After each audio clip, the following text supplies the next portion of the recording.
Hi everyone, my name is Mary, and today I wanted to do something fun for Valentine's Day and talk about 14 books that made me believe in love again. Now, before you cynical people click out of this video, these aren't just gonna be romance books. These are books that either made me appreciate love about family, life, nature, grief, or even a couple of sprinkles of romance, and just overall anything that was magical and made my heart beat a little bit faster or a little bit more or grow a little bit bigger. I got all ready here. I got my red shirt for Valentine's Day. I got my I love you mug with the little heart handle. Got all decked out, ready for this video. Um, just thought it would be something a little fun to do for February, and so we'll see. Hopefully some of these books you guys have read or some of them you haven't, and this will bring you to read them. All of these have either gotten a 4 or 5-star rating from me, but overall, the theme of this is just love. Whatever you think that word is, or whatever you think that word encompasses in your life, just that. So I kind of have these separated into a few different categories, but a lot of them can overlap into other categories. And this is in no particular order. A lot of these are some of my most favorite books, but all of them do have a special place in my heart. If I'm looking down, it is because I have all my notes on my iPad, but I don't have all the physical copies of each of these books, but the ones I do, I will show you the copy of them. The first few books I want to talk about, I centered around the topic of loving life or just life in general. The first book I want to talk about is Letters to a Young Poet by Rainer Maria Rilke, and this book is such a tiny but mighty book.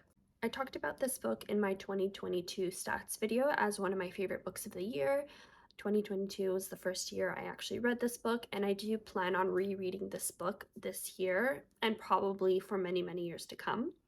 The premise of this book is Rilke, who is a very, very well-known poet. He wrote letters to an aspiring writer. These letters were basically like a source of inspiration as well as some tips and motivation to this writer to keep going, to find his passion in life, and to just live for that passion of art, writing, whatever that passion is. Even though he was a writer, Rilke talked about things that are just overall in the sense of the arts and not just writing. These letters are literally masterpieces, and even though they were written like over 100 years ago, if not almost 100 years ago, they are still so applicable to our life now because the letters and the messages in between all of his words are so large, are so broad, and there's so much depth that you can take out of these moments and these passages that you can reread them so many times and probably get something new out of them. These letters really give you a sense of love and a sense of hope in life and basically strive you to set some type of direction and some passion in your life and just keep going for it and not giving up and living for that passion and not quitting. Even though there are so many topics that are covered through these letters, I think overall it's just the broad message of life and love and living your life the way that you want to, and just amazing. I love this book so much. I want to it's one of those books that I want to buy in several different copies and different translations to see if there's any difference between them. But yeah, just such an amazing book. If you see so many of these pages, I just underlined so many of the passages and I reread them so many times in my first read to just really grasp what was being talked about. Just fantastic. I really, really, really love this book. The next book that made me believe in love again was Tuesdays with Morrie by Mitch Albom. This is such a well-known book for good reason. It is a nonfiction book, so the story or the book is about Mitch Albom and one of his university professors, Maury Schwartz, So they basically had a really tight-knit relationship when Mitch Albom was in university. And then once he got out, they kind of lost connection and didn't talk for many years. And then one day, Mitch Albom found out that Maurice Schwartz was basically on his deathbed and reconnected with him. And this book is about him meeting him once a week on Tuesdays and all of the life lessons and the stories and the different things that they talked about on those Tuesdays up until Maury's death. And this book is amazing. I read this the first time when I was, I think, in high school, and I've reread it many times since. And I really want to reread it soon. I haven't read it in like, I think 5 years. This is one of the first nonfictions I ever read as like a teenager, and it really hit me then. And I cannot imagine the amount of lessons I can take out of it with a more mature lens when reading it. Such a fantastic book filled with such inspiring messages, funny yet sad, yet just amazing stories that Maurice Schwartz tells through Mitch Albom. Just amazing. If you have not read this already, I would highly suggest it. There is also a movie adaptation of this book, but I always suggest reading the book first. And if you've already watched the movie, I would still suggest reading the book. Just so much gold in this short little memoir that is amazing and will make you have a new zest and appreciation for life and love. Next book I want to talk about is The Unlikely Pilgrimage of Harold Fry by Rachel Joyce. So this book, I actually read this soon after my dad passed away. I was just kind of reaching to books to get some type of escapism, and I didn't realize that this book had such big, deeper meanings behind it before picking it up. So it's a story about a man named Harold Fry, and he basically just retired, and he gets a letter from his really like old friend, and she's on her deathbed and basically saying goodbye. And then he gets this like miraculous idea to write her a letter and hand deliver it to her, and she lives like miles and miles away, and he decides to walk to her. So he sets on a pilgrimage basically, and you kind of follow his journey to his destination, and you find this man who is retired basically refinding himself as an older man, facing his demons, meeting new people, having such tough challenges come his way, and the determination to keep going to deliver this letter and to say goodbye to his kind of like long lost friend for the last time. And it is, in a sense, like the story itself is pretty plain and simple, but there's such hidden messages between all of these experiences he goes through. And it just was kind of what I needed to get out of like a little bit of a funk after my dad passed. And I really, really enjoyed this book. And you kind of get a sense of like loving and appreciating life and nature and the people around you more through this like retired old man. It was just a great story. The next section of books I want to talk about is just family. And both of these books are not just about the love of family or family relationships, family ties, things like that, but a lot more. But I put this in this category just because it kind of fit better. And the first book is Anne of Green Gables by L.M. Montgomery, a classic that everyone knows about, but such an amazing, amazing story. So this book is about Anne, and she is an orphan, and she basically gets kind of accidentally placed into a home of two people where they are brother and sister, and they're middle-aged, and it's kind of their story of her settling into this unordinary family in PEI and her journey as like a little girl going into teenagehood. And the series, it is a series, it goes up to her, her being an adult.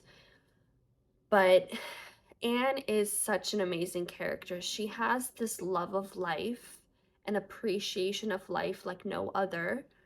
She is an orphan, yet she has such amazing views about family, about, sticking together, being there for each other.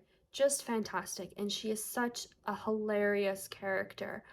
This story made me laugh so many times. It made me cry, but overall, Anne gives you kind of like a nice youthful sense of life that is doesn't feel naive. It just feels like such a great new way of appreciation, and especially about family. There is like a little bit of her like budding romance as a teenager with another with kind of like her enemy, which is such an amazing plot in itself. But I really, really appreciated the love that she had for her basically unordinary parents. Just such a great, comfort read, amazing for, any season because you get kind of the sense of all the different seasons she goes through. Just amazing. Love, love, love this book. Highly recommend it. And I have the whole series. I have not finished it, so maybe sometime this year I will pick up the series again because I just love the first one so much. The next book in the family-ish category is The Seven Husbands of Evelyn Hugo by Taylor Jenkins Reid, which is another very, very, very popular book for a good reason.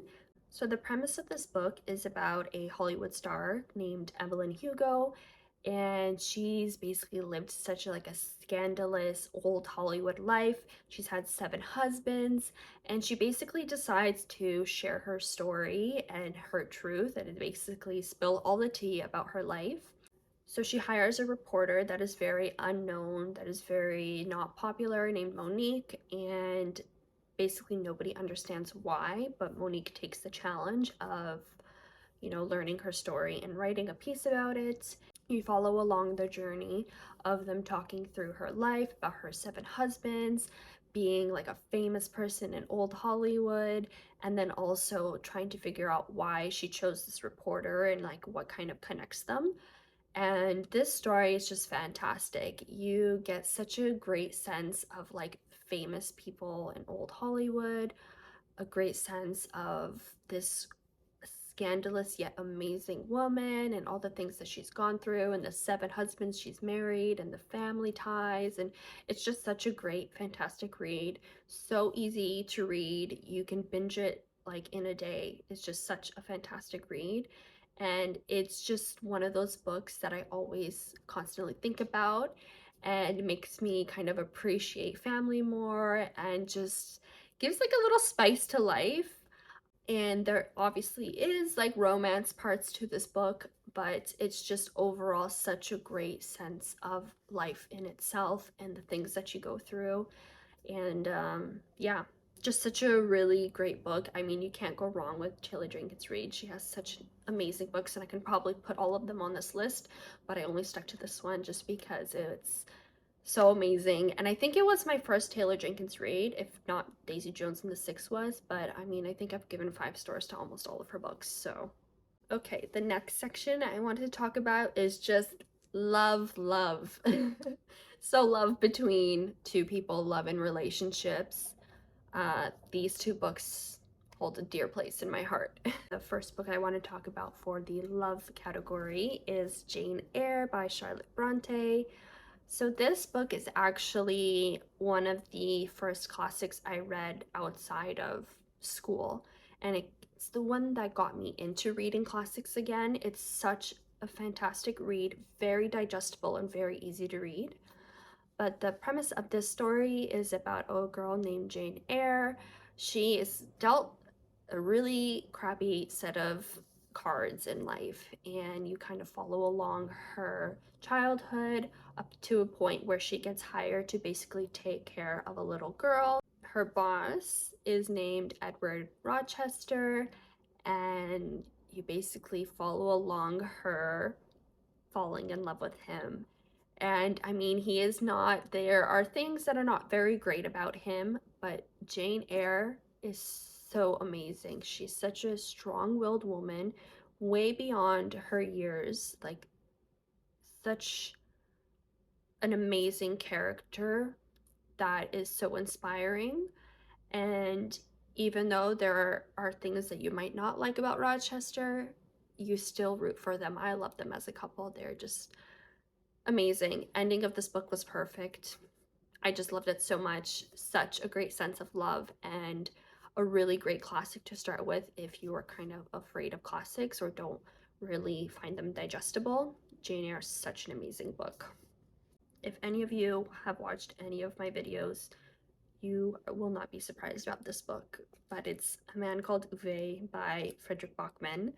This book has me on a chokehold still, ever since I read it, but it is a story about a man called Uwe who is a widow, kind of like a recent widow, and he is forced into retirement, and he is the grumpiest man you will ever meet. He's very stern in his ways, very stubborn, and he basically does not really want to live anymore. He has no reason to live, so you kind of follow along his journey of him trying to unalive himself and also come to terms with the fact that he has new neighbors that won't leave him alone. You follow him basically finding a new zest for life, a new appreciation for life through these new neighbors, through this family, this growing family, and it's just an amazing story in itself. It can fall into all of the categories in this video, but the one part of this book that made me tear up the most was his love story with his late wife. The way that he described his wife and their encounters and just everything that had to do with her was so heart-wrenching. I loved it so much. I annotated the crap out of this book. Those sections just made me tear up so much.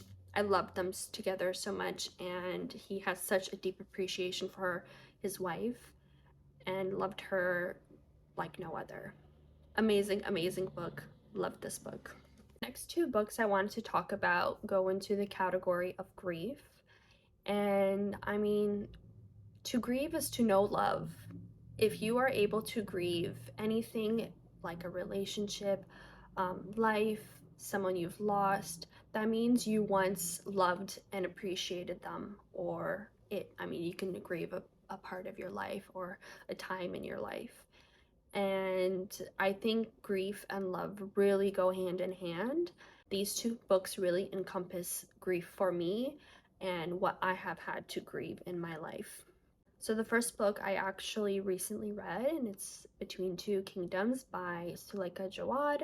And this is a memoir about Suleika, and it's about basically her finding out at 23 that she is dying of leukemia, and you follow along her journey and her life of battling leukemia, the things that she had to face, facing death, but also the loss of relationships. There's also so much hopefulness in this book, and like finding a zest and appreciation for the life that you have. It's just fantastic. There are so many passages in this book of grief that made me like choke up and cry. It's just a really, really great book, and so much about love in this book. Really fantastic. Highly recommend it. And if you can get a copy of the audiobook, I really suggest listening to it through audio as well. The next book is A Grief Observed by C.S. Lewis. So this is a collection of like journal entries that C.S. Lewis had after his wife passed away, and basically him come to terms with grief and loss. So this book is really short, and I read this after my dad passed away, and I just kind of needed, again, like escapism and things to understand what I was going through.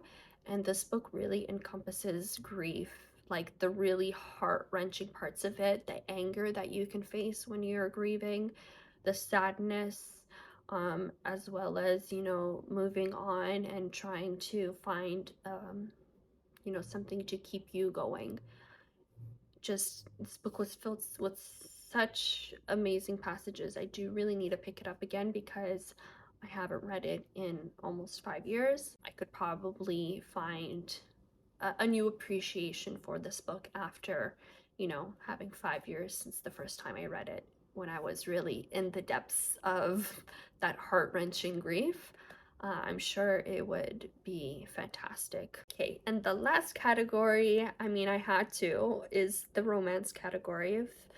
And this is just about romances, books that are basically in the romance genre. I think except for one is not technically in the romance genre, but I will allow it. I mean, it is Valentine's Day after all, so and a video about love and romances are all about love. So the first book is It Happened One Summer by Tessa Bailey. It is a widely known romance and one of the first romances I read that actually got me back into reading the genre. And the story is about Piper, and she is like a very privileged woman who is like has a really rich stepdad, and she is kind of scandalous and does whatever she wants, and then she basically does a little too much, and so her stepdad sends her off to her late father's little town where he has a bar there, and he basically sends her there to run the bar and kind of try to flip it and make like it a running business, or else she is like cut off from, you know, their finances. So she kind of gets hit with reality, and while she's there, she bumps into a man named Brendan who kind of doesn't really like her right away, and he's like a sea captain, and you kind of follow along their like budding romance.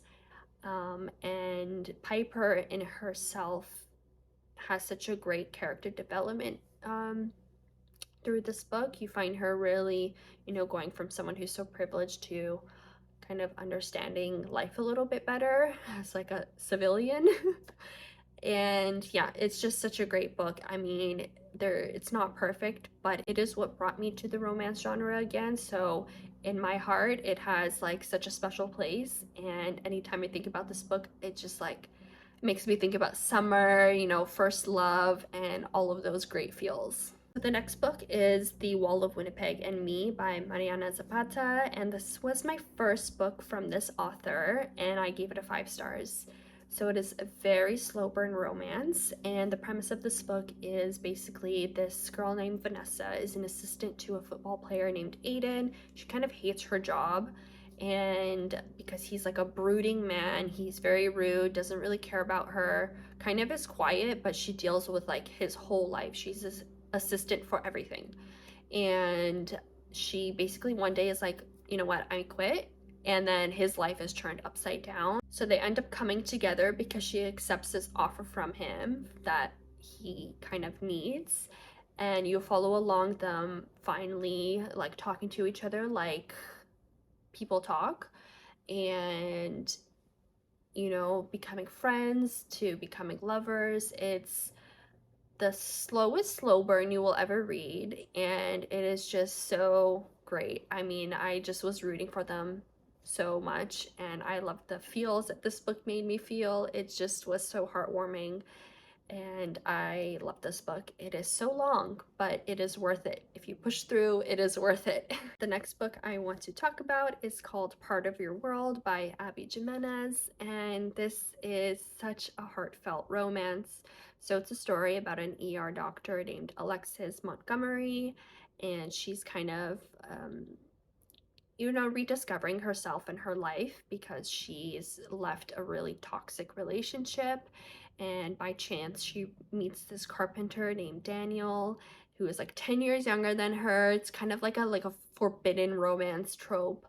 And they end up kind of falling in love with each other. It's a little insta-lovey, but it is so cute. It's very emotional. It's not just about love, but it's a lot about like family and what people expect from you, and going for what you want in life versus what other people want for you.